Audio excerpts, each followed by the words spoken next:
League d'Android Leaks, je suis Yannick Lemain. Ceci est la deuxième partie de notre très intéressante conversation avec Romain Guy, et dans cette partie nous allons parler d'OpenGL, RenderScript et autres joystick de ce genre. N'hésitez pas à écouter également l'épisode précédent qui est la première partie de cette discussion, où nous parlons du parcours de Romain, des coulisses de la création d'Android, des vues, etc. Pour ce qui est de la deuxième partie, allons-y sans plus attendre. Du coup, peut-être pour reparler un peu plus d'Android et de ce qu'on avait prévu à la base, parce que là, je pense que l'introduction était quand même était très bien, mais un peu long. En fait, on voulait parler aussi un peu de qu'est-ce que c'est qu'une vue, parce que comme tu étais dedans depuis le début, et je pense que notamment que tu as beaucoup participé à TextView. Alors, TextView, non, pas tant que ça, en fait. C'est une vue, on avait... Ah ben zut, attends, on avait prévu que des questions sur TextView. Ah, je peux essayer de répondre, hein, mais... non, on avait une personne au début qui était, son métier c'était de travailler sur TextView. Maintenant il a été interné, c'est ça? Il est parti de chez Google il y a quelques années. Travaille pour Apple. Je crois pas, non. Il va en avoir marre de TextView. Non, donc, quelque part, il me semble que TextView c'est une des plus grosses views, non? Je pense qu'elle est une des plus complexes. Oui, c'est une des plus complexes, oui, de loin, parce que le texte, de manière générale, c'est quelque chose qui est de manière assez surprenante quand on connaît pas bien le domaine, c'est quelque chose de très très très compliqué. Et même, donc la TextView elle-même est très compliquée, mais j'encourage les développeurs que ça intéresse de lire non seulement le code source de la TextView, mais essayer d'aller voir ce qui se passe en fait quand après la TextView demande au canvas de dessiner du texte, parce que le dessin du texte est probablement une des parties les plus complexes aussi du pipeline de rendu. Mais si l'on regarde bien, TextView, c'est 12 000 lignes de code, non? Je me souviens pas des détails. Alors, c'est difficile à dire parce qu'il y a quand même pas mal normalement de commentaires dans les classes de base, genre TextView, Vue.java, je sais qu'on a très gros, mais ils sont énormément de Javadoc. Mais TextView est assez gros. Et puis en fait, TextView utilise beaucoup de classes utilitaires, donc on a les static layout, les dynamic layout, les boards, tous ces trucs-là qui viennent avec. Mais ouais, le texte, de toute façon, ça demande beaucoup de code pour marcher. C'est parce que là, je pense que la raison pour laquelle je pensais que tu avais beaucoup participé à TextView, c'est parce que t'as fait pas mal d'articles, il me semble, sur justement le texte et même ne serait-ce que comment le souligner correctement ou ce genre de choses. Et c'est quand même relativement complexe, surtout que les différents alphabets. Ouais, ça en fait, c'est parce que comme j'ai écrit donc Android jusqu'à Android 3.0 était dessiné en software principalement, donc la composition de fenêtres était en hardware, mais dans les fenêtres ça se faisait en software avec le canvas. Et dans Android 3 j'ai écrit donc une implémentation OpenGL du canvas, donc j'ai passé énormément de temps justement à implémenter en fait le rendu du texte, et c'est un problème qui effectivement est très compliqué, notamment pour les alphabets, certains alphabets non latins, donc ce qu'on appelle communément le CJK, donc Chinese, Japanese, Korean. Parce que tu peux avoir des milliers de glyphes différents à l'écran, ou alors quand tu scrolles au view, alors là, on fait défiler. Donc ouais, c'est un problème qui est très compliqué. Et puis même le texte de manière générale, si jamais un jour vous avez essayé de faire du code custom dans une view qui essaie de, je sais pas, centrer du texte, il faut apprendre ce que c'est que la baseline, la hauteur des caractères, le leading, le padding, les advances, les machins, et après, on a des langues dans lesquelles on a le support du right to left, qui simplifie pas les choses. Et puis après, on a d'autres trucs assez particuliers. Par exemple, est-ce que c'est en turc? Il me semble que c'est en turc, où en fait, on a certains caractères. Donc, naïvement, pour dessiner du texte, on dirait, je commence par le premier caractère, je le dessine, etc. Puis je les prends un par un, puis j'avance à chaque fois un pointeur, une coordonnée à l'écran. Mais il y a certains caractères, en fait, qui signifient, au fait, je veux me mettre sous le caractère précédent. Mais après, on peut avoir un autre caractère qui va dire, en fait, moi, j'aimerais me mettre au-dessus du caractère précédent. Donc là, il faut pouvoir revenir en arrière et dessiner par-dessus les glyphes précédents. Donc c'est un problème très compliqué. À tel point que sur Android, en fait, finalement, ce qui se passe, c'est que le moteur de rendu, lui, sait pas faire ça du tout. Parce que le moteur de rendu, on reçoit, en fait, c'est plus des chaînes de caractères. S'il reçoit juste des index dans une fonte, avec des coordonnées XY pour chacun des glyphes. Et en fait, tout le travail de ce qu'on appelle de shaping, du layout du texte, est fait par une autre bibliothèque qui s'appelle Minikin, qui utilisait même un truc qui s'appelle Harpuz. Donc c'est ça qui gère tout ce qui est right to left, la gestion des glyphes qui s'assemblent, qui se coupent, qui se mettent les uns par-dessus les autres, etc. Donc d'ailleurs, ça rendait le rendu du texte assez difficile à débugger parce que moi quand je reçois mon appel à drawText en librairie native, si j'essaie d'afficher la string que je reçois, c'est juste des valeurs, des nombres. Donc à savoir ce que c'est que le texte qu'on essaie de dessiner. Et je pense que, tu vois, on se rend pas compte, nous, quand on utilise, comme tu vois, enfin, tu parles de scroller dans une text view, ça nous paraît normal, et on s'attend à ce que le texte défile à toute vitesse, et on se rend pas compte à quel point c'est un travail de dingue, et j'aurais eu tendance à croire que, justement, c'est le genre de truc qui a déjà été fait et refait, donc c'est quand même bizarre de devoir réimplémenter ça. Est-ce qu'il y a une raison particulière à la réimplantation? Ça a été fait et refait, en fait, Android n'a pas tout refait, parce que donc on utilise cette bibliothèque qui s'appelle Halfbuzz, qui gère le right to left et tout un tas d'autres trucs pour nous. Donc en fait, selon clair, des projets de ce genre-là, ils n'ont pas des centaines parce que personne ne travaille là-dessus. Et Halfbuzz en fait est très répandu, c'est utilisé par énormément de projets. Chrome par exemple s'en sert. Donc on utilise beaucoup ça pour faire le rendu du texte. En fait, ce que fait le pipeline GL, c'est donc il reçoit des coordonnées et des numéros de glyphes de la part du framework qui a fait tout le travail de shaping et de layout. Et les caractères eux-mêmes, c'est pas le pipeline GL qui les dessine. Enfin, oui, non. C'est-à-dire qu'en fait, tout ce que fait le pipeline GL, c'est qu'il dessine des petits rectangles qui contiennent des textures. Et les caractères eux-mêmes, en fait, ils viennent d'une bibliothèque qui s'appelle FreeType, pareil, qui est très répandue, n'importe qui a utilisé Linux a déjà vu FreeType apparaître quelque part. En fait, FreeType, ce qu'il fait, c'est que tu donnes une police de caractère, donc un fichier TTF, il est capable de le parser, de le garder en mémoire. Quand tu dis, voilà, je veux tel glyphe, il peut te donner un bitmap, en fait, qui est ce glyphe sous forme de pixels, à une dimension donnée. Donc on réutilise quand même beaucoup de choses. En fait, nous, le bout qu'on a fait au milieu est relativement simple par rapport à tout ce qui se passe autour, mais ça reste quand même très compliqué parce que la partie que nous on a dû gérer, du coup, c'est tout ce qui est gestion de la mémoire. C'est ce qu'on disait, par exemple, tu es en train de scroller une list view en chinois, ça fait défiler des milliers de caractères, et sur les téléphones avec les densités qu'on a aujourd'hui, il me semble que la taille de texte par défaut qu'on a sur Android, donc qui est je crois que c'est la taille 15, un caractère fait 52 ou 54 pixels, donc en fait c'est déjà assez gros, donc c'est énormément de data, et donc nous on met les représentations de bitmap de ces glyphes dans une texture pour faire des caches, mais le problème c'est que si donc ça marche bien quand tu fais un alphabet qui a ABC, qui a une taille de police, mais quand tu es dans une application qui a des milliers de glyphes différents à l'écran, qui peut avoir des tailles différentes, il faut qu'on puisse gérer ce cache de manière très efficace. Donc il y a énormément de code pour s'occuper de ça.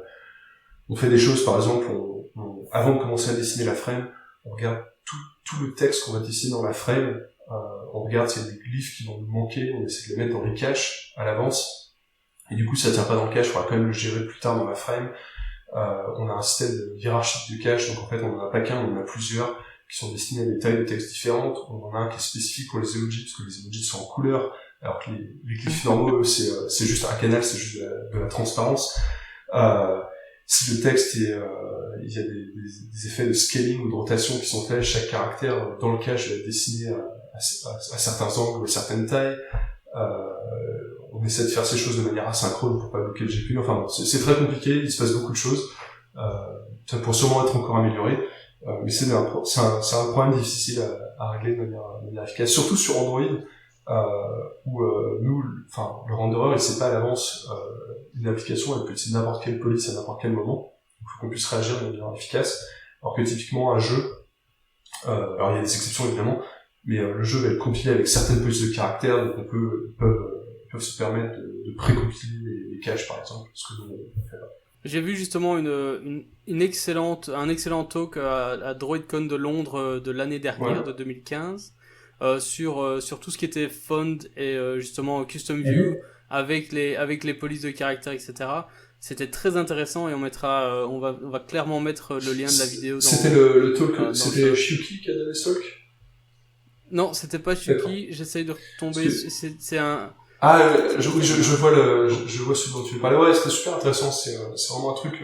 C'est une bonne explication, une bonne introduction à ce problème-là. Et c'est un truc que je recommande vraiment à tous les développeurs d'apprendre au moins. Donc comment marche une police de caractère pour le positionnement des caractères, en fait, ce que ça veut dire, donc la baseline, le leading, l'advance, etc. C'est parce que il y a forcément un jour où vous allez avoir un problème et c'est bien d'avoir ça en tête à un minimum. Oui, oui, tout à fait. Et c'est pas spécialement trivial non plus. Enfin, Non, il faut se mettre dedans, quoi. Il faut se mettre dedans et. Ouais, non, c'est un peu compliqué le texte. Un autre truc qui est très intéressant que je recommande vivement, c'est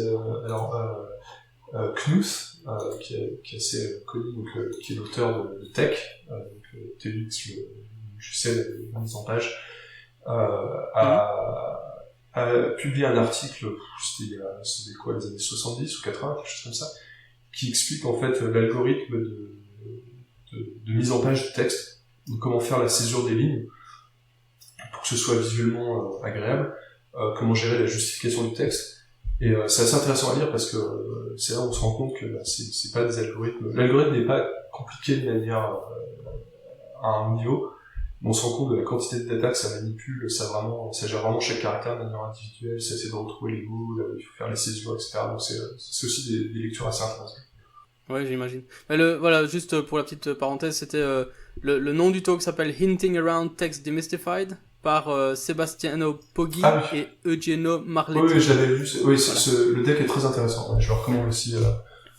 Oui, et en plus, je dois dire que moi, j'étais aussi très impressionné par le travail qu'ils avaient fait avec Keynote. Pour faire, ils avaient fait des animations de dingue. Donc, je vous conseille très fort d'aller voir la vidéo, juste pour déjà, rien que pour ça. Rien que pour ça, ça valait le coup. Mais en plus, pour le contenu est très très intéressant et je crois qu'ils sont vraiment allés assez en profondeur. J'avoue que j'ai pas tout compris non plus, mais c'était en tout cas très intéressant. Voilà. Et en tout cas, oui, c'est clairement le texte et pour tellement de raisons, c'est extrêmement compliqué. Ce qui explique certainement la taille de la text view. Oui, surtout qu'en fait, une partie de ce qui rend la text view compliquée, c'est que, alors, en rétrospect, moi, je trouve que c'était peut-être une erreur, mais la text view, donc, si on regarde l'implémentation de button ou de edit text, c'est des classes qui sont presque vides, en fait, et qui reposent entièrement sur leur base class qui est TextView. Et donc, notamment, TextView, c'est non seulement afficher du texte tout à fait normal, statique, mais c'est aussi faire l'édition de texte. Donc, en fait, elle fait beaucoup de choses qui, la plupart du temps, sont pas utilisées, donc du coup, ça fait une classe qui est très grosse. Par exemple, la plupart des boutons sur Android, ça va être une ligne de texte, il va pas y avoir de styles qui vont pas être affichés en couleur, en gras, il va pas y avoir plusieurs prises de caractères, on peut pas éditer, évidemment, le contenu des boutons, mais du coup, c'est dommage parce que chaque instance de button se retrouve à instancier cette énorme classe avec énormément de data dedans, qui est assez lourde en mémoire. Alors après, TextView a pas mal d'optimisation, donc il y a les fameux layouts que je recommande aussi aux développeurs Android d'aller voir, donc les static layouts, dynamic layouts, des choses comme ça. C'est eux qui font vraiment le boulot de mise en page. Et donc la TextView essaie de faire les choses de manière intelligente, c'est-à-dire si elle sait que le texte, il n'y a qu'une seule ligne, il va prendre un layout différent que du texte qui est statique sur plusieurs lignes, que du texte qui lui peut être édité en temps réel. Donc elle essaie quand même de faire les choses de manière efficace en fonction du contexte. Je dois dire, moi j'utilise régulièrement des text views comme des boutons sans spécialement passer par un bouton en fait. Ouais. Je vais avoir un label et je me dis bah tiens celui-là j'ai quand même envie de foutre un click listener dessus et puis c'est parti et puis là c'est devenu un bouton et là je peux le faire. Peut-être que si on avait extrait le code du bouton uniquement dans le bouton, on serait obligé d'utiliser systématiquement un bouton pour faire ce genre de choses. Alors oui non parce qu'en fait la classe view de base elle gère les clics etc. Donc elle fait déjà la classe view de base.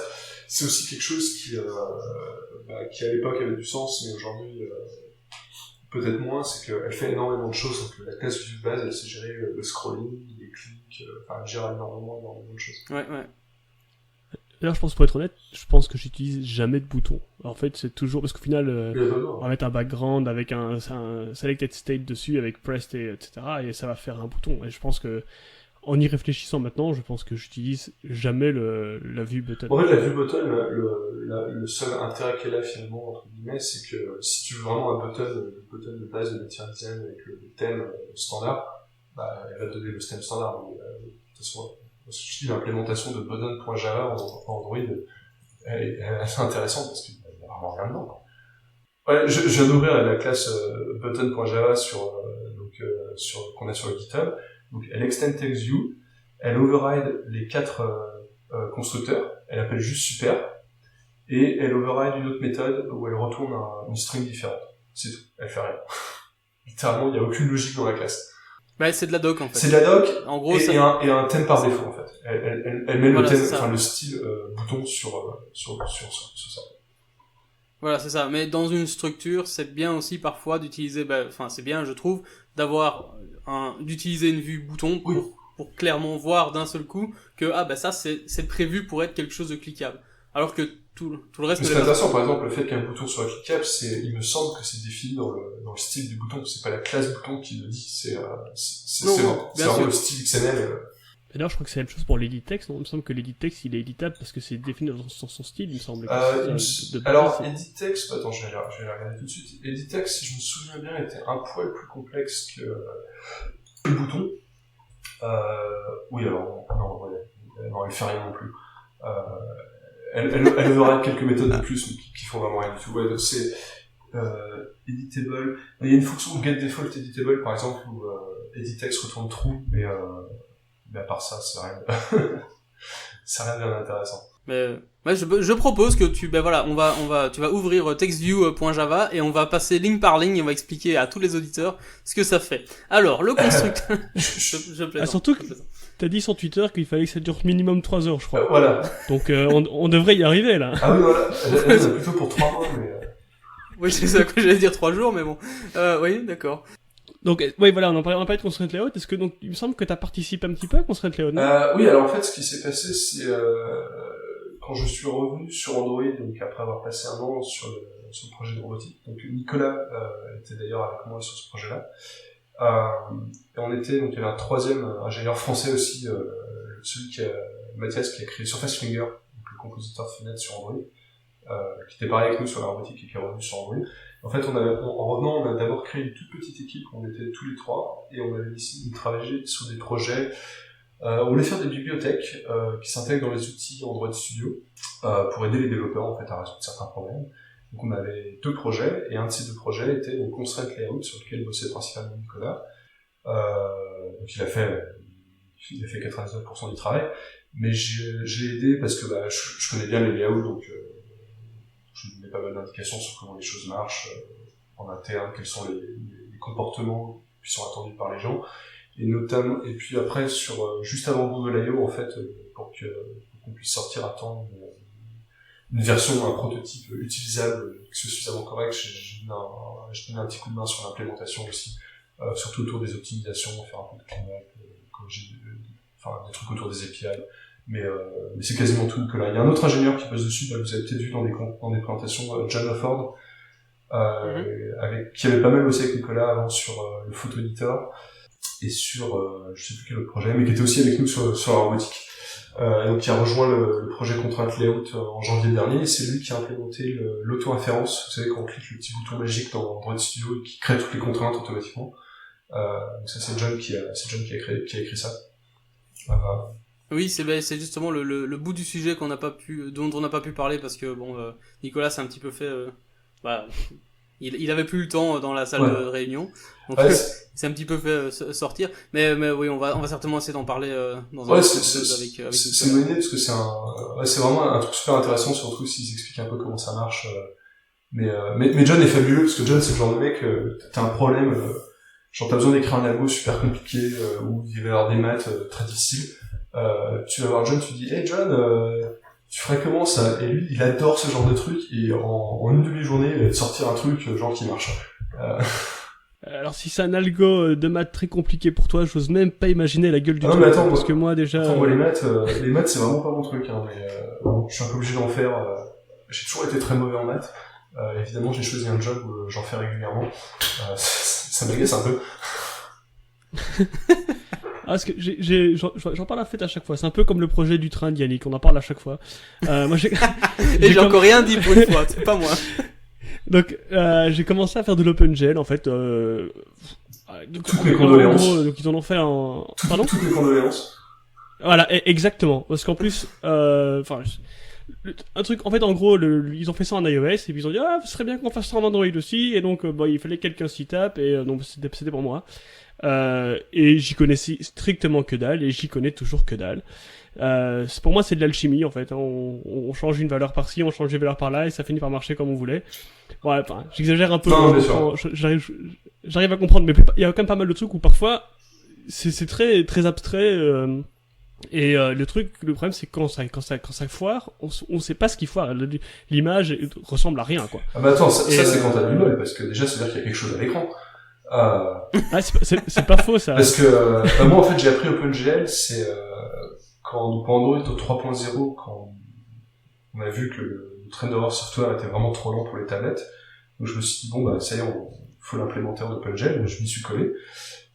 Et donc c'est là que j'ai plus ou moins réappris le C++ et appris OpenGL. Donc ça a été quelques mois assez difficiles, assez douloureux.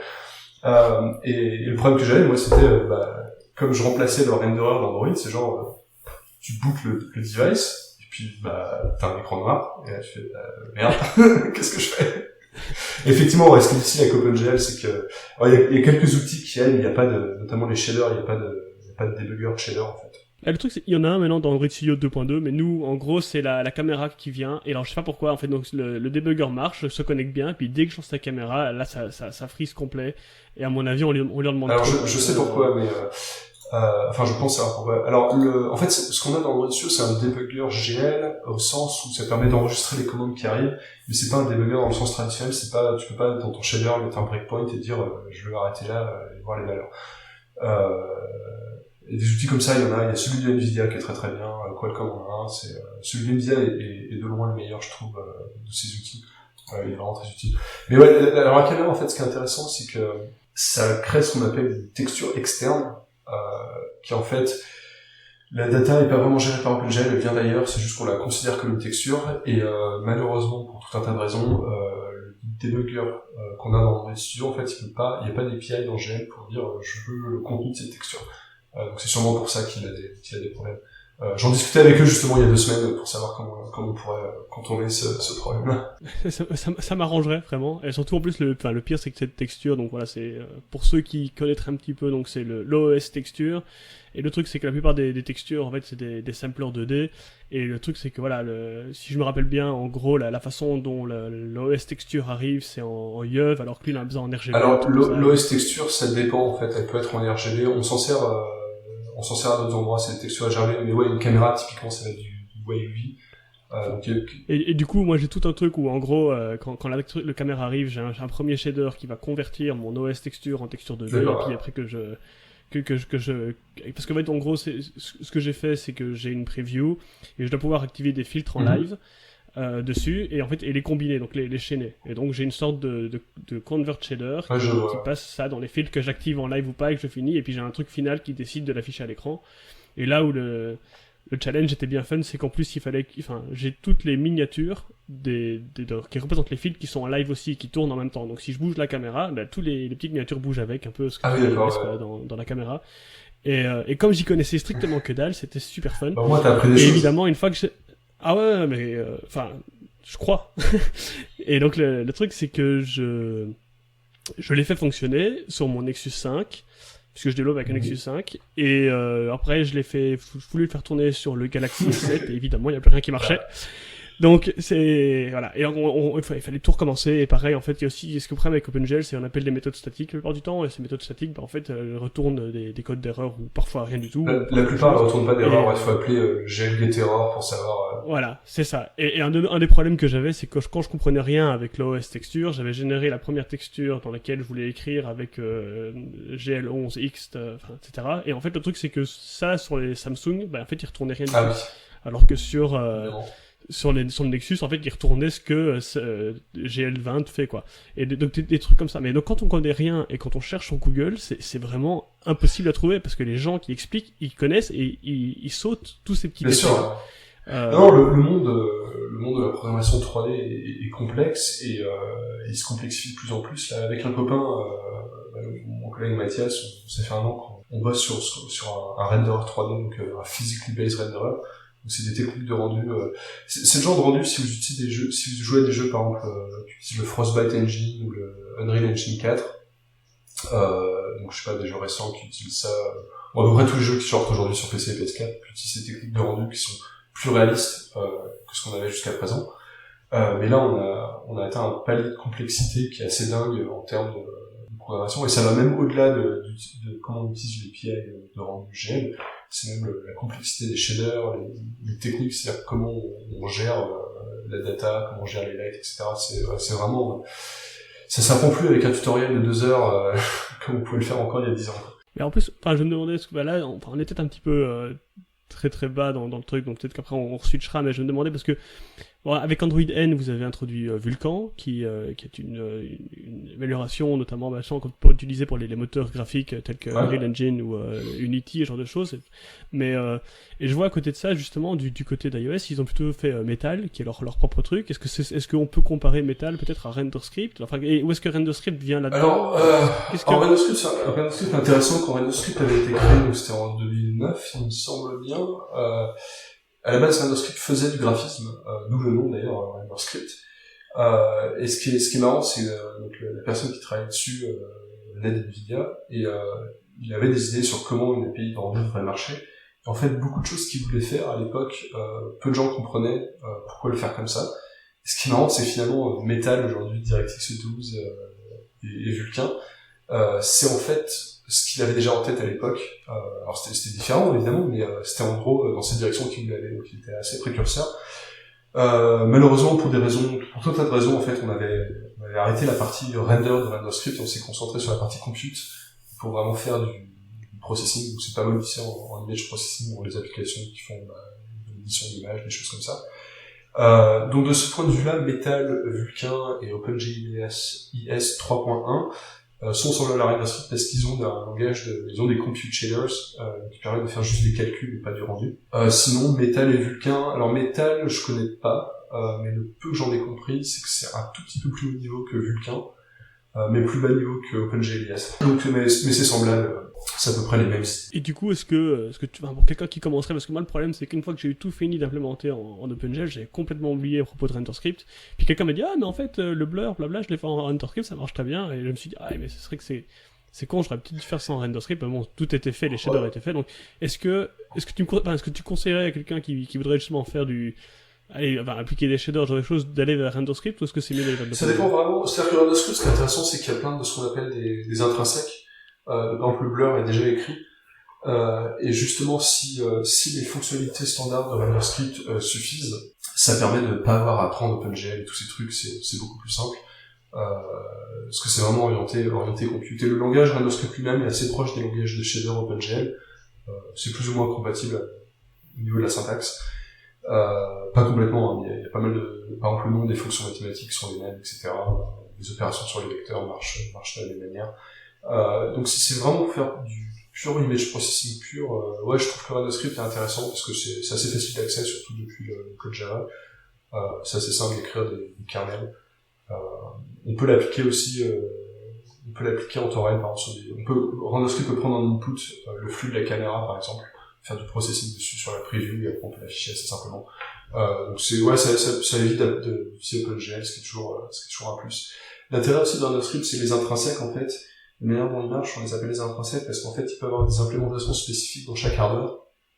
Le driver RenderScript qui est écrit par le fabricant, par exemple Qualcomm et Generation Tech, peut choisir de le faire avec le GPU, avec le CPU, avec un DSP, CAE, de la manière la plus efficace possible pour ce hardware particulier. Donc ça a aussi ces intérêts-là. Et il y aura peut-être moins de soucis de portabilité que GL, comme tu as pu découvrir. En tout cas, je tiens à vous dire, pour quelqu'un qui n'y connaît rien en OpenGL, vous vendez du rêve, hein, les gars. Alors, OpenGL... J'ai trop envie de m'y mettre. OpenGL, j'ai un peu une hate-love relationship avec. C'est le genre d'API où très souvent, t'as la lueur d'histoire, tu veux faire quelque chose, et ça fait presque ce que tu veux, mais pas tout à fait. Et quand ça fait pas ce que tu veux, bah, t'es un peu bloqué, et t'as que tes yeux pour pleurer. Non, mais à part ça, j'aime bien râler, mais c'est marrant parce que je suis passé des années dans le même bureau que mon collègue Mathias, quand il bossait sur FastFinger, moi je bossais sur le renderer du White, et il m'entendait pester et râler contre OpenGL tous les jours. Et là, quand on bossait ensemble, donc sur un petit moteur de rendu ensemble, je voyais lui commencer à découvrir OpenGL tel que moi je l'avais connu, et donc c'est lui qui est tout le temps en train de râler, et je lui fais, tu sais quoi, ça fait vachement plaisir de te voir dans ces états, parce que je me sens moins seul. Mais non, mais OpenGL IS3 par exemple est assez agréable, il y a pas mal de fonctionnalités intéressantes. Je sais pas si vous aviez vu l'année dernière l'Android Dev Summit, quand on avait fait l'introduction de Instant Run. Donc il y avait une petite démo, il y avait un jeu d'échecs en 3D. Donc voilà, donc ça c'est une démo que j'avais écrit pour montrer Instant Run. J'avais tout écrit ça en OpenJS 3, c'est des compute shaders. Je m'étais assez amusé à faire. Et j'avais pas eu pour une fois, j'avais pas trop râlé contre OpenGL, donc des fois ça se passe bien. Mais après, c'est vrai que maintenant la nouveauté, c'est le fameux Vulkan, donc qui est beaucoup plus bas niveau, qui permet en fait, ce que Vulkan fait, c'est que déjà il fait pas d'error checking, donc il y a encore moins d'aide que dans OpenGL, et il permet c'est un mauvais départ. Ouais, et il permet notamment de faire de la programmation multithreadée. Alors OpenGL, c'est complètement single-threadé, enfin plus ou moins. Mais ce qu'on peut faire avec Vulkan, c'est qu'en fait, on peut avoir plusieurs threads dans son application qui génèrent des commandes pour le GPU, et qui après les balancent au GPU. Donc ça permet de réduire en fait l'overhead des drivers. Typiquement, ça va dépendre des applications. On a vu régulièrement, on voit des développeurs de jeux qui passent à DirectX 12, Vulkan, qui sont à peu près équivalents, et qui disent qu'ils économisent entre 20 et 30% de CPU. Et si je peux te citer / traduire de ton passage dans ADB, donc avec Chet et Hector, t'avais dit que Vulkan c'était un peu comme développer son propre driver graphique. Il y a un peu de ça, ouais. C'est parce que justement, pour aller plus vite, en fait, les drivers GL font énormément de choses dont les gens se rendent pas forcément compte. Des trucs tout bêtes, mais par exemple, si on dit au GPU de dessiner dans une texture et après on veut plaquer cette texture sur un autre objet, il faut qu'il y ait une synchronisation forcément entre la fin du dessin dans la texture et le plaquage sur l'autre objet. En Vulkan, faut le faire sur avec ce genre de choses. Donc c'est rien de bien méchant, mais ça demande quand même une bonne connaissance des GPU, des API graphiques, et surtout pour certains types d'applications. Donc par exemple, typiquement ce que tu étais en train de décrire, tu fais un éditeur de vidéo, un éditeur de photo. J'imagine que tu fais pas beaucoup d'appels au driver GL en fait. Tu vas avoir des shaders peut-être un peu compliqués, mais Vulkan, tu vas pas avoir des gains vraiment avec Vulkan. Tu n'auras pas de gains de performance, à moins que tu arrives à utiliser certaines API de Vulkan qui s'adaptent pas mal à ton workflow, mais tu vas pas avoir si tu traduisais juste OpenGL en Vulkan, a priori je pense que tu feras zéro différence en termes de perf. Par contre, quand tu as un engine compliqué, par exemple un Unreal Engine 4 ou un Unity 5, et une frame dans un jeu moderne sur une console genre une PS4, ça peut être des dizaines, enfin c'est des milliers, des dizaines de milliers de draw calls, donc c'est encore plus que ça d'appel au driver. Donc là effectivement ils vont voir des gains assez impressionnants. Donc moi tel que je le vois, c'est que Vulkan est plus pour les middleware, donc c'est pour les gens qui font des engines en fait, plus que pour les gens qui font des applications qui veulent faire un truc très simple à l'écran. Alors après, si c'est une question d'intérêt personnel, foncé, hein, y a pas de souci, mais il y a quand même, ça sera quand même un peu plus compliqué qu'OpenGL. Un des gros intérêts de Vulkan aussi, c'est que c'est le même sur desktop et sur Android, donc sur Windows et Linux. C'est le même Vulkan, c'est les mêmes API, c'est tout pareil. Donc ça permet de développer le code entièrement sur desktop et ensuite normalement de le faire tourner sur Android tel quel sans avoir à changer. Mais ça potentiellement c'est pareil avec OpenGL, non? Alors avec OpenGL oui et non, parce qu'en fait OpenGL sur desktop, sur mobile c'est OpenGL IS. Donc Chronos, le comité de standardisation, a essayé de ramener les deux un peu, enfin de les rapprocher un peu. Il y a quand même pas mal de différences, et parfois c'est des différences un peu subtiles qui posent pas mal de problèmes. Bah tiens, cette semaine d'ailleurs, on râlait avec mon copain parce que on essaie d'implémenter un truc de l'anti-aliasing, et c'était pas exactement la même API entre le desktop et le mobile. Donc si tu veux faire du code qui tourne sur les deux, bah faut faire des codes passe différents. Donc c'est Vulkan, et comme Vulkan finalement le driver est un peu plus petit, bah il y a moins de chances qu'il y ait des divergences entre les implémentations. Alors j'ai aussi une autre petite question pour toi, puis après je pense qu'on peut passer à autre chose, parce que peut-être que pour les gens qui connaissent pas c'est d'être un peu chiant.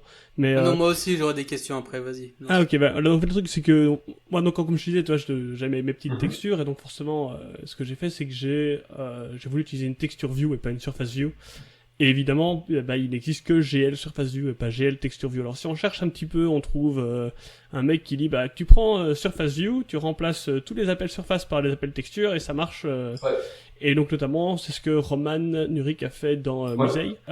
Et son code est sur GitHub, et donc je l'ai pris et je me suis retrouvé avec des deadlocks. Alors ça c'était aussi très marrant parce que pour ceux qui auraient envie d'aller voir le code de GL Surface View, quand vous l'ouvrez dans Android Studio, et qu'on arrive dans le on safeguard, je crois, ou run safeguard, c'est une méthode comme ça. Donc en fait, c'est une méthode qui fait plusieurs centaines de lignes, je crois.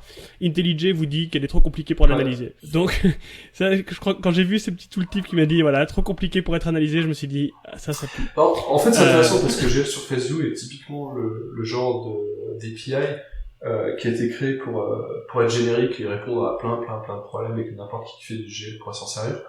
Mais en fait, quand tu fais ton propre truc, tu te rends compte que t'as pas forcément besoin de la complexité de quelque chose comme GL Surface View. Et aussi, GL Surface View répondait à des problèmes qui n'existent plus vraiment aujourd'hui. Par exemple, sur Android, il y a, au tout début, quand l'application passait en tâche de fond, elle perdait le contexte, donc ça détruisait tous les objets GL, fallait les recréer, etc. Ça arrive plus maintenant. Donc en fait, on peut faire quelque chose de beaucoup plus simple. Aussi, ce que fait GL Surface View, c'est qu'en fait, elle crée un thread de rendu, pour faire le rendu, pas dans l'UI thread. Mais t'es pas obligé de faire comme ça, si tu veux pas faire comme ça. Si tu regardes, je pourrais peut-être le retrouver, mais j'avais écrit dans le framework quelque part, il y a les tests de Texture View que j'avais écrit, qui faisaient des tests avec GL, et qui font un thread, etc., mais qui sont beaucoup plus simples que GL Surface View, parce que ils savent exactement ce qu'ils font, et tu peux pas mal simplifier le problème. En fait, au final, moi j'ai réutilisé GL Texture View, j'ai corrigé mes deadlocks, parce que en gros, typiquement, je crois que c'est au moment où je disais à la caméra que je voulais qu'il fasse un update texture, au même moment, il essayait d'instancier un truc, et en fait, il se loquait l'un l'autre, enfin des trucs comme ça, donc j'ai rajouté des synchronize, mais pour ceux que ça amuse, le code est très confus, enfin pas confus mais très dur à comprendre parce qu'en fait il y a des waits dans des synchronize sur les mêmes objets et donc première fois qu'on rentre dedans on croit avoir compris puis on arrive à un wait dans un synchronize on se dit mais comment c'est possible que ça bloque pas, enfin et plein de trucs comme ça et donc pour moi le final c'est j'ai dû utiliser les texture view parce que notamment mes petits filtres sont dans un drawer, on appelle ça une toolbox et donc en fait on doit descendre le truc et donc ça venait avec et puis en plus c'est dans un view pager alors enfin le gars on a un expert en OpenGL qui dit ouais mais non c'est pas grave tu prends une texture et tu redessines toi-même chaque petit carré, je sais déjà même pas comment ça se fait que j'arrive à dessiner à la même taille, alors dessiner un petit carré à l'écran donc j'utilise la texture, je partage un contexte, ça aussi ça a pris plein de temps à comprendre mais donc voilà, mais donc la question, parce que j'y arrive, voilà ma question, c'est pourquoi est-ce que vous avez introduit Texture View mais pas GL Texture View? Quel était le... Alors ça c'était ma décision parce que j'ai écrit Texture View, c'est tout simplement parce que justement GL Surface View, il n'y avait pas un moyen simple en fait je voulais pas introduire une nouvelle API juste pour Texture View parce qu'en fait finalement c'est la même chose que GL Surface View. Et je voulais pas, et ça aurait été assez bizarre de faire en sorte que GL Surface View plus une Texture View, une Surface View, etc. Donc l'idée que j'avais en tête, ce serait plutôt qu'un jour, ce qu'on n'a jamais fait, parce qu'on n'a jamais eu le temps, c'est qu'on ferait en fait des classes utilitaires que tu pourrais appeler toi-même, qui ferait par exemple le setup du contexte GL, etc. Ok, donc t'aurais sorti le GL thread en fait de GL Surface View et d'en faire une sorte d'utilitaire. Ouais, quelque chose comme ça. Et donc, et comme je te disais, en fait, c'est ce que j'ai fait moi-même dans pas mal de programmes de test. C'est relativement simple à faire en fait. Mais c'est toujours le problème avec OpenGL, c'est qu'en fait c'est assez rentrer dans OpenGL c'est compliqué et Vulkan encore plus. C'est que je crois que la dernière fois que j'avais écrit une application minimum en OpenGL.js, donc qui est je justifie un triangle en rouge, il me semble qu'écrit en Java ça représente à peu près 500 lignes de code, parce qu'il y a plein de mises en place à faire, etc. Et c'est le genre de truc quand on connaît pas, ça a l'air très compliqué. Une fois qu'on l'a fait 2-3 fois, c'est toujours le même code en fait. Je pense que c'est le genre de truc où il faut que quelqu'un nous explique. Moi j'ai essayé de lire des tutos, etc. Et le problème c'est que ces tutos, comme tu dis, voilà, il y a tellement de boilerplate qui sont faits. Et en plus, les plupart du tutos qui font ça en Java, donc là c'est mon cas, en fait vont faire des objets qui font des appels. Donc quand on essaye de suivre ça, même s'il y a que 3 ou 4 classes, on en vient à sauter d'une classe à l'autre tout le temps. Et comme on comprend déjà pas bien ce que ça fait, tout ce boilerplate, c'est très difficile à appréhender. Et moi, c'est vraiment, je crois que j'ai pris une semaine essai-erreur pour arriver à quelque chose qui s'affiche à l'écran. Donc, enfin, je trouvais ça quand même énorme, une semaine pour ça. Et puis au final, je dis, voilà, quand j'ai eu la personne qui m'a expliqué, qui a pris le temps et qui m'a dit, ok, voilà, en fait, ce que tu dois savoir, c'est qu'une texture, ça va de 0 à 1, et l'autre va de -1 à 1, et ce genre de choses. Et là, tu commences à comprendre, en fait, ce que veut dire la matrice que t'as passée et pourquoi il y avait -1, 1, -1, et une fois qu'on t'explique...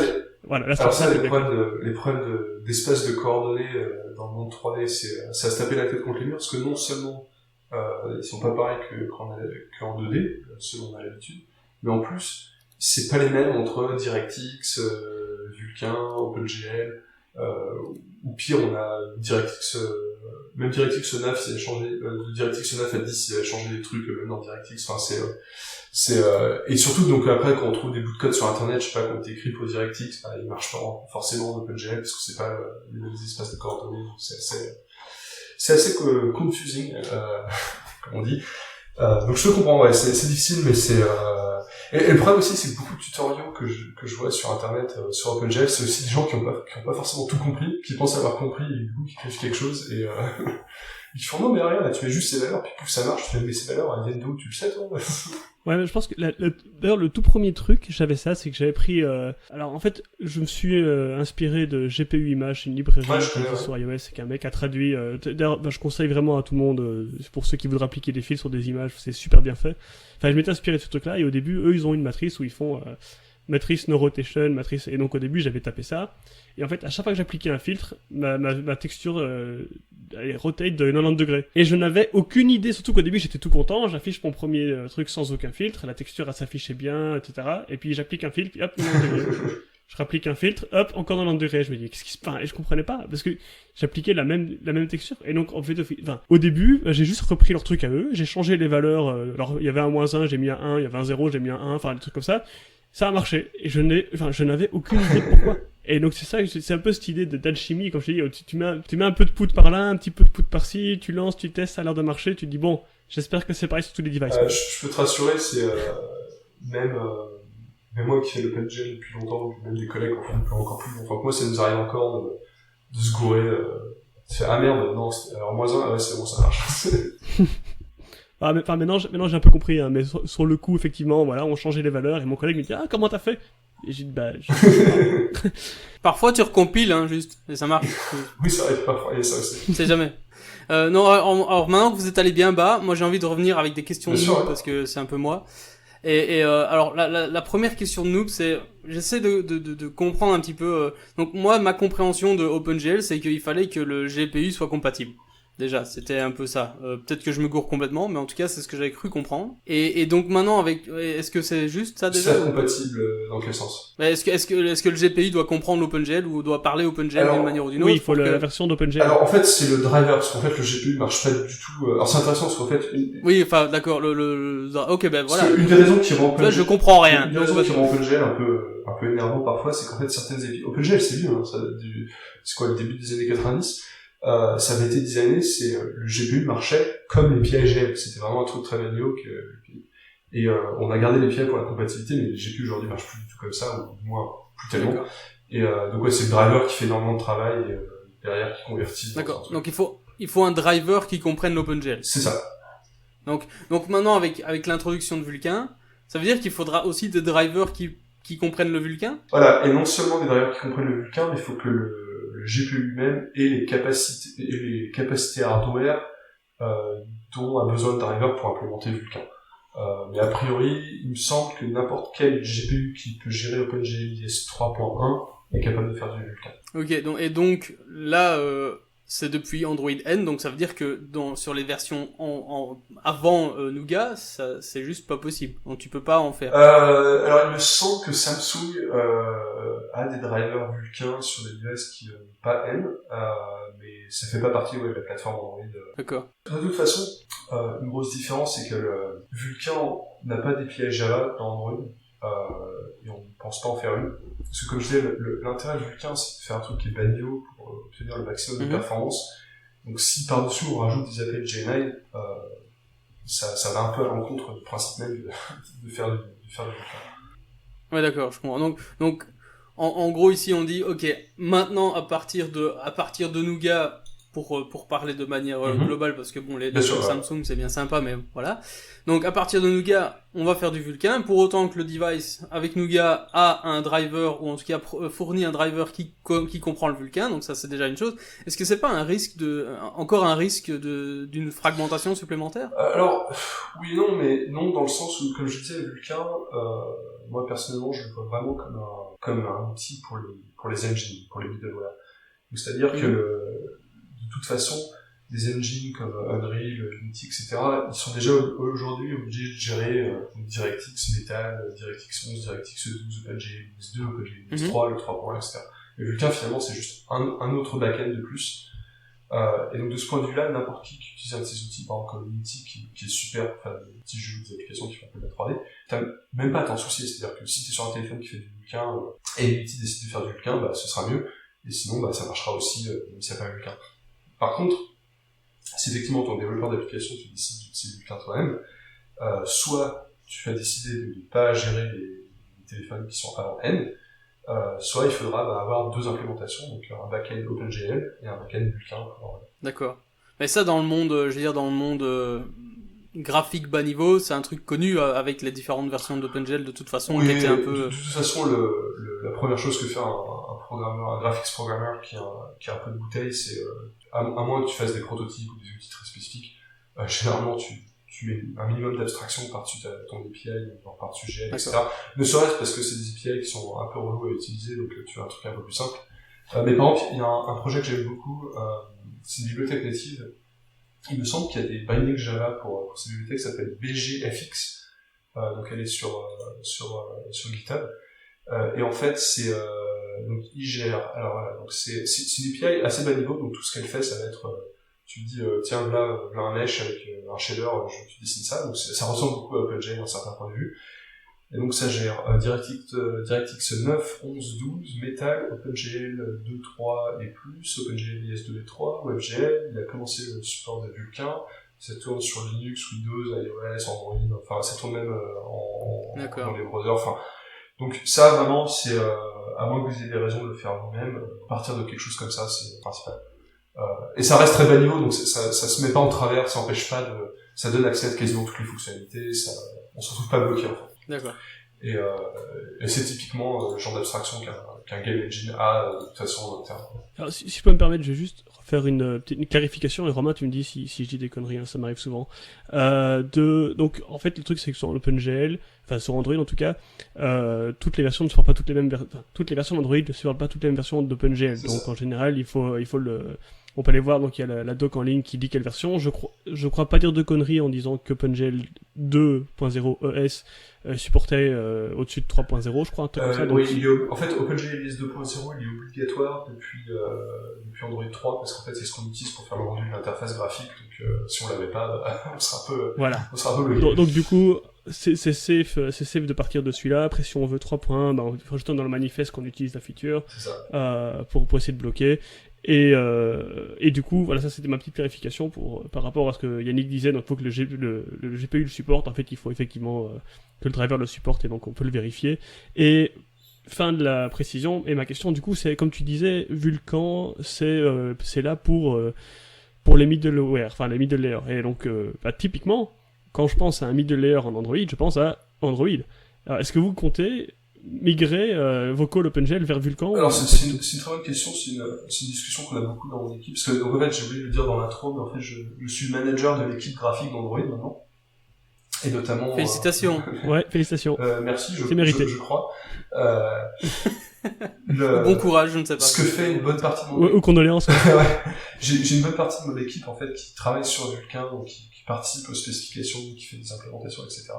Et donc on discute souvent effectivement de l'intégration de Vulkan dans Android.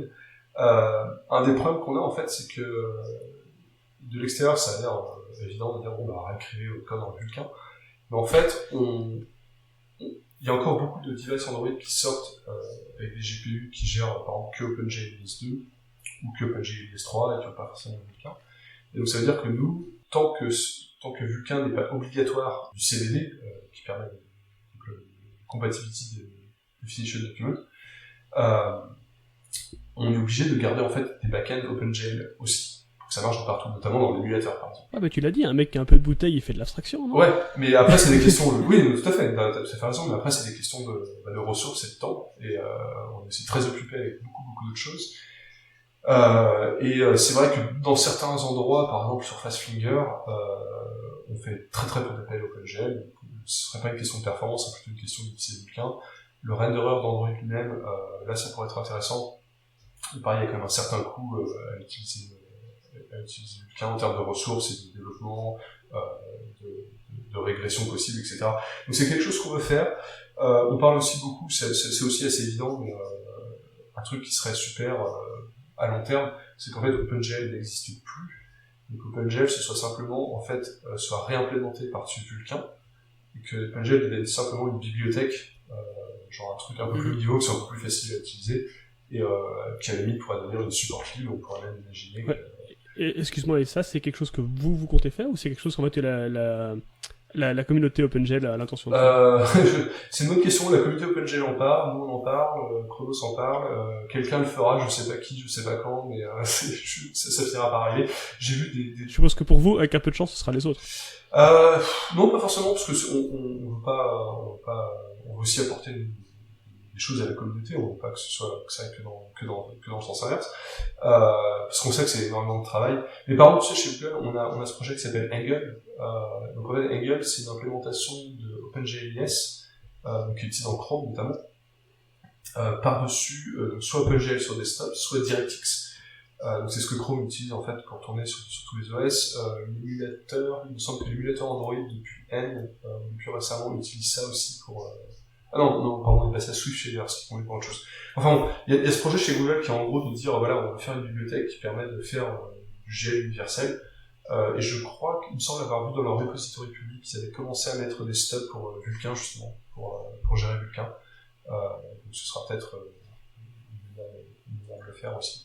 Donc je sais pas quand ça viendra et par où ça arrivera, mais c'est quelque chose qui... Et vous avez déjà éventuellement fait quelques tests pour voir qu'est-ce que vous gagneriez, notamment tu disais dans la partie renderer qui serait probablement la partie la plus intéressante. Est-ce que vous avez déjà testé, voir un peu en performance ce que vous gagnez sur des devices comme le Pixel ou ce genre de choses? Moi j'ai pas fait de test, parce qu'en fait c'est donc l'équipe vraiment, donc c'est l'équipe de chat qui s'occupe de ça, de ce renderer maintenant.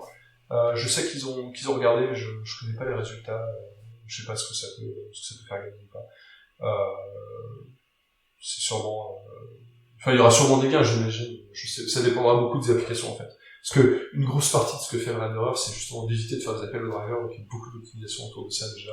Mais n'empêche, il me semble aussi que, avec Vulkan, on peut pré-compiler les shaders, donc en termes déjà, ne serait-ce qu'à ce niveau-là, parce que, alors en fait, moi j'ai eu un problème. Ouais, c'est une pré-compilation. Alors c'est intéressant, c'est un système un peu à la LVM où en fait, le code source des shaders est compilé dans un langage intermédiaire, donc un peu comme le bitcode de LVM, finalement les DEX d'Android.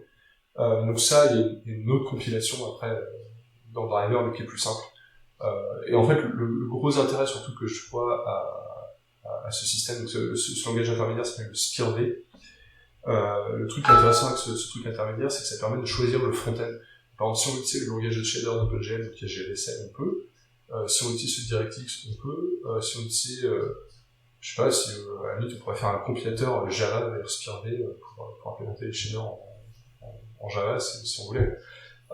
Donc ça permettra parce que ça c'est aussi la partie qui est très difficile dans les engines aujourd'hui qui sont cross-platform, c'est qu'il faut embarquer, vu que les shaders sont en texte, il faut embarquer un traducteur de shader au niveau code source. C'est-à-dire qu'il faut parser un langage qui ressemble à du C, le convertir dans un autre langage qui ressemble à du C. Donc Metal a un langage à lui, OpenGL a un langage à lui, DirectX a un langage à lui. OpenGL desktop et mobile sont pas tout à fait les mêmes, ça ressemble beaucoup, il y a quelques différences. Donc c'est énormément de boulot, et donc SPIR-V résout un peu ce problème en disant ok voilà, il y a un langage universel qui marchera sur toutes les plateformes. Il y a déjà pas mal de projets open source, donc il y a un projet notamment qui est géré par mon équipe, qui est donc un compilateur GLSL et HLSL, donc les langages de GL et de DirectX vers SPIR-V. Et après, il y a tout un tas de projets open source qui existent. On peut revenir de SPIR-V vers du GLSL, on peut aller de SPIR-V à du LLVM, on peut aller de LLVM à du SPIR-V. Donc ça deviendra presque en fait une sorte de langage universel pour les trucs graphiques. On pourrait faire tourner les shaders sur des CPU, on peut choisir son langage, donc c'est assez intéressant. Par contre, ce que ça veut dire, c'est que pour des outils, par exemple le renderer d'Android, la manière dont il fonctionne, c'est que il est obligé de générer les shaders à la volée. Et il y a des millions et des millions de combinaisons possibles. Donc il manipule des chaînes de caractères et il génère du code source à la volée. Et donc, avec SPIR-V, soit il faudrait générer directement ce SPIR-V, donc sans plus à pas de code, soit en fait, il faudrait que dans la plateforme, il y ait un compilateur GLSL vers SPIR-V, de toute façon, qui soit disponible dans l'OS, pour pouvoir faire cette traduction. Donc c'est pas, ça a plein d'avantages, ça a plein d'intérêts, mais c'est pas un truc ça se fait pas en un week-end. Ça je m'en doute, ouais. D'ailleurs, Waouh. je pensais à ça parce que c'est mes deux scènes, on sait jamais, mais je sais que par exemple après Lollipop, j'ai eu le cas où en fait j'ai désenregistré des programmes et j'ai réussi à désenregistrer des programmes d'Android. Oui, En alors, fait, alors ça c'est plus possible. Non, dans le Lollipop c'est plus possible parce qu'en fait maintenant le rendu gel se fait dans un thread séparé. Mais c'est effectivement un bug qu'on a eu plusieurs fois où les applications faisaient tourner du code gel dans le thread, dans le UI thread d'Android, avec le mauvais contexte, et Google Maps m'avait fait le coup 2-3 fois où il digitait mes programmes à moi, et donc c'est moi qui recevais des bugs et je comprenais pas ce qui se passait. J'ai le client qui est venu me voir avec l'application qui était toute noire avec des gros carrés blancs et qui fait voilà, il y a quelque chose qui s'est passé. Et j'étais bon. Non, du coup, t'es pas le premier à avoir fait ça, ouais. Quoi, c'était pas ça que tu voulais? Ah! J'ai mal compris alors. Du coup, on s'est dit, ça peut être marrant, il y a peut-être moyen d'enregistrer des programmes, donc, pré-Lollipop, il y a peut-être moyen d'enregistrer des programmes par-dessus et d'arriver en fait à faire un truc complètement funky. Oui, tu pourrais, oui, pré-Lollipop, tu pourrais. Surtout qu'en plus, les programmes sont identifiés par un numéro, et la numérotation des programmes dépend du fabricant de GPU, mais chaque fabricant a une manière de faire, et donc tu peux relativement facilement, surtout avec un débugger, savoir quel programme fera quoi. Effectivement, tu pourras les remplacer. Je suis pas sûr que ça, c'était de la discussion. Moi, je n'ai pas tout compris du tout. C'est pas grave. D'ailleurs, faudrait peut-être que j'apprenne à poser les questions dans le bon ordre, mais y a quelqu'un qui peut m'expliquer exactement, enfin, peut-être assez rapidement, ce que c'est un shader? Oui, alors, comment on pourrait décrire ça? Alors, en fait, dans le monde OpenGL, on parle en fait de programme. Et en fait, un programme contient ce qu'on appelle plusieurs étages. Et donc, à chaque étage, on a un shader. Donc, il y a les vertex shader, les geometry shader, les tessellation shader, les fragments shader. Et maintenant, on a les compute shader. Et en fait, les shaders, c'est juste un bout de code, en fait, qu'on peut faire exécuter dans le GPU, et qui est associé, en fait, à une primitive GPU. Donc, un vertex shader, typiquement, donc un triangle, c'est fait de 3 sommets, donc, ce qu'on appelle des vertex, des vertices, plus précisément en 3D. Et un vertex shader, en fait, c'est un bout de code qui va s'exécuter pour chacun des vertex, et qui va te permettre de modifier, en fait, qui va calculer la position finale de ce point dans le monde 3D. Donc, généralement, typiquement, ce que tu vas faire, c'est que tu as un objet qui est dans son espace de coordonnées, et tu vas lui appliquer une transformation pour dire je veux que tu sois à tel endroit dans le monde. Donc ça, c'est le truc le plus simple, et tu pourras aussi faire des déformations, tu peux calculer d'autres choses comme ça. Les fragments de shader, donc ça, c'est ce qui est exécuté, on va simplifier les choses, mais par pixel, en fait, à l'écran. Et c'est le rôle du fragment de shader, c'est de calculer la couleur finale du pixel, en fait. Donc ça reçoit en entrée les calculs du vertex shader, et dans ton fragment de shader, tu calcules, tu fais ce que tu veux, et à la fin, il faut juste que tu sortes une couleur. Donc typiquement, un fragment de shader d'un renderer comme celui d'Android, il est relativement simple. En gros, quand tu dessines un bitmap, par exemple, il va juste dire, je prends le pixel dans la bitmap qui a telle coordonnée, et ça, c'est la couleur du pixel à l'écran. Maintenant, un fragment de shader d'un engine de jeu, par exemple, il va faire des calculs de lighting très très compliqués. Enfin, il va calculer des reflets, des déformations, des machins. Donc ça peut être très simple, ça peut être très compliqué. Et c'est pour ça et d'ailleurs c'est ça qui est très difficile à débugger, parce que tu imagines bien que vu que ces shaders sont exécutés pour chaque pixel, en fait la manière dont marche un GPU, c'est qu'un GPU il exécute plein de pixels en même temps, et donc tu peux pas vraiment poser un breakpoint dans ton GPU, sinon ouais. ça marcherait plus beaucoup. C'est ça. Tu verrais pas grand chose à l'écran, c'est sûr. C'est ça. Mais surtout si tu dois débugger pixel par pixel, t'as pas fini. Non, alors du coup, la manière dont on débug, en fait, des shaders, généralement, c'est tu rajoutes du code pour dire, si telle variable a telle valeur, le pixel va être en vert. Et voilà, c'est l'équivalent de notre printf.